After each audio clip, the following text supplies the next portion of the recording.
someday you'll join us, and the world will be as one. Once again, I'm honored to be here.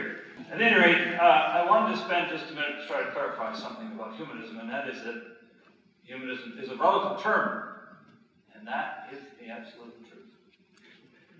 I often get challenged and questioned by people who say, well, I'm a Christian, but I'm human. And that's true. But I've set a little scale up here, and our guests can't see it very well, but basically, on the far left of the graph, basically this is, humanism is really judged by the extent to which one accepts responsibility for one's actions. And at the far end of the scale from us, where you have someone who's really devoted to their religion. If I can use the example of Michelle Bachmann, the candidate for the leadership of the Republican Party in that nation to the south of us. She retired rather early, but when she retired, she said, well, I'm retiring because that's God's plan for me. He decided I was going to do that. That's a totally zero humanist statement. There's no humanism in that. Now, she may be a humanist. I don't know. She may have humanism. But that statement is an example of what I mean by zero humanism. She accepted no responsibility in that statement for what happened. In the middle somewhere, there are perhaps all the people of faith in this room, that you accept responsibility, that you're following a plan, but within that plan, you accept responsibility for your personal action. I don't know what percentage that is, so we put the X there. It doesn't mean 10. I don't know. The scientific X. So that's kind of where you are. And that's fine. We accept that. We agree with that. Over at the far right is my folks.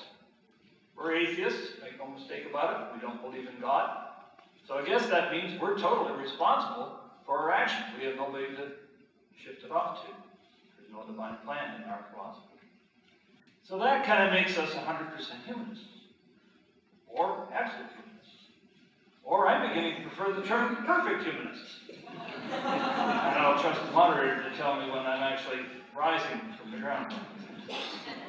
So it is relative, but very straightforwardly we can say that humanists are good without God. That's our goal. Our job is to live one life, leave one positive legacy.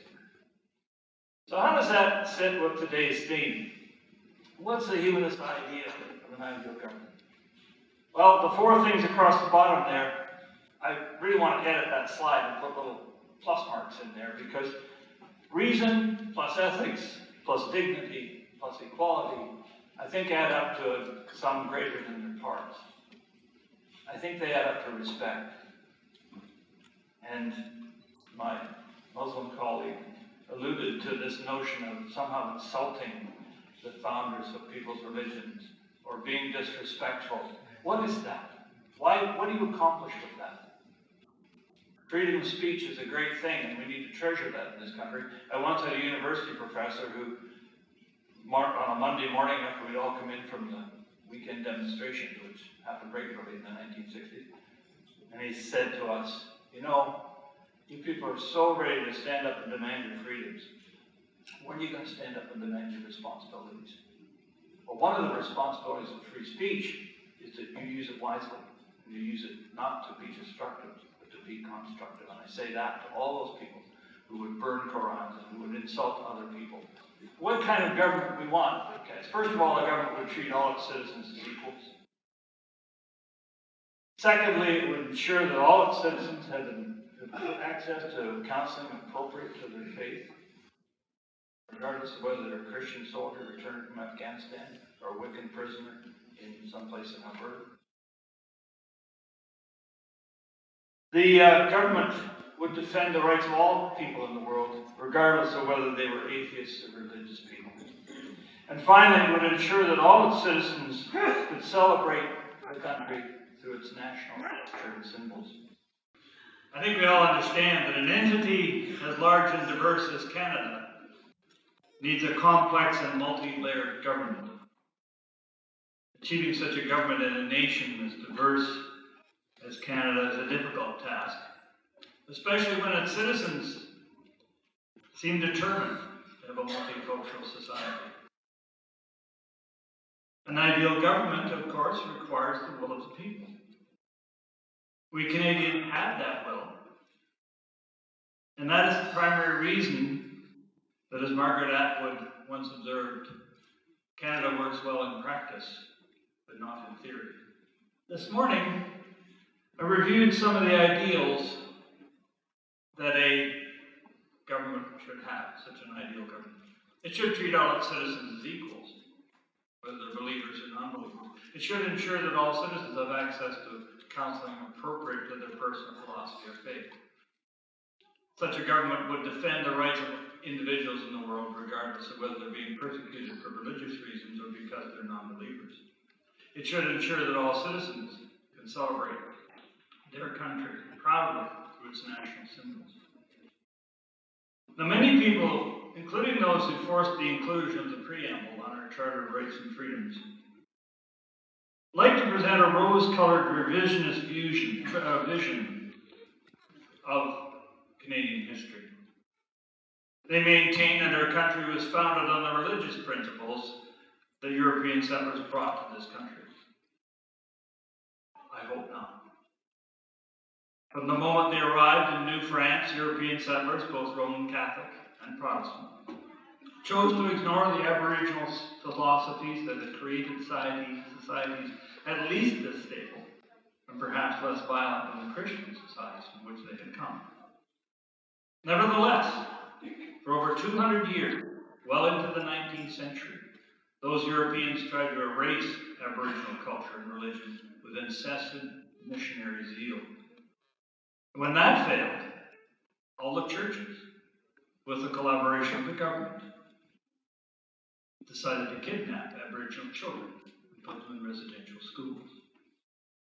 Surely these are not the principles upon which to build our ideal Canadian government. Now, these Europeans were not much more tolerant among themselves. The British Crown recognized only the Church of England in Upper Canada until the mid-1800s. Lords Ingersoll and James Secord were married by a justice of the peace because they happened to be Methodist, a church which the Crown did not recognize and barely tolerated.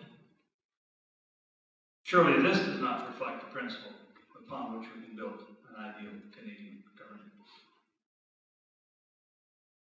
An ideal government should include both democratic structure and inclusive symbols. Let me begin with the idea of an ideal government structure. Exactly 200 years ago today, Aboriginal, British, and Canadian allies defeated the Americans at the Battle of Queenston Heights. It's the first major land battle fought on British North American soil in the War of 1812.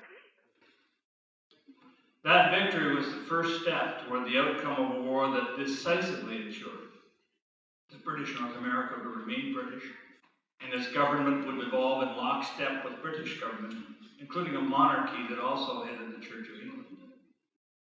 This monarchy had legislative powers far greater than our current monarch.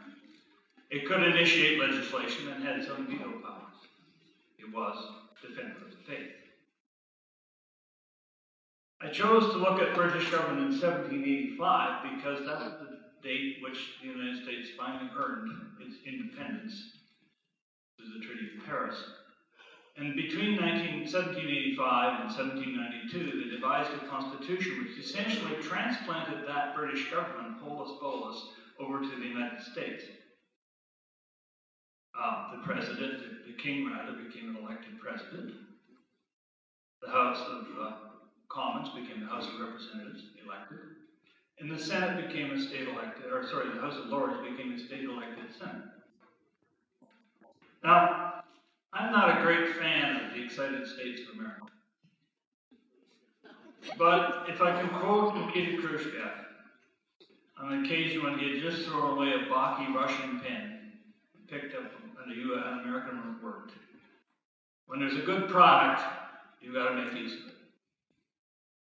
So, let's take a look at our current Canadian